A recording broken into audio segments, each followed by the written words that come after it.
अरे अक्कड़ बक्कड़ बोल के तू अक्कड़ बक्कड़ बोल के तू धनका का भौकाल बनावे ला और उ सर अंग्रेजी में जवन थूक के चल गए ना उह तू चाटे ला अंग्रेजी। अरे तुहार महंगी कार चलावे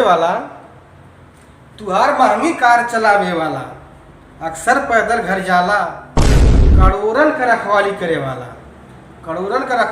वाला तनख्वाह समय पे नाही पावेला। अरे तू अक्कड़ बक्कड़ बोल के धनका का भौकाल बनावेला, जवन सारे अंग्रेजी में थूक के चल गई ना वह तू चाटे ला। अरे कबो कबो एक टाइम भूखा रह जाला जौन तोहरा खातिर आधा घंटा में पिज्जा बर्गर पहुंचावेला।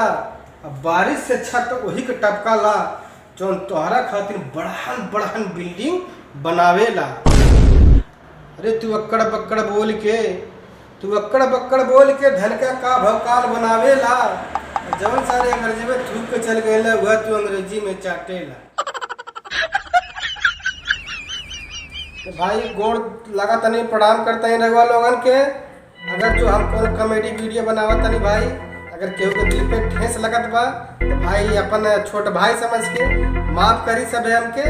और हमारी वीडियो जौन बा भाई लोग तनी लाइक सब्सक्राइब तनी शेयर कर दी और ऑल नोटिफिकेशन में जब आप लोग क्लिक कर दिल जाई तो हम कोनो वीडियो अपलोड करब उस 60 से आप सब तक पहुंच जाए।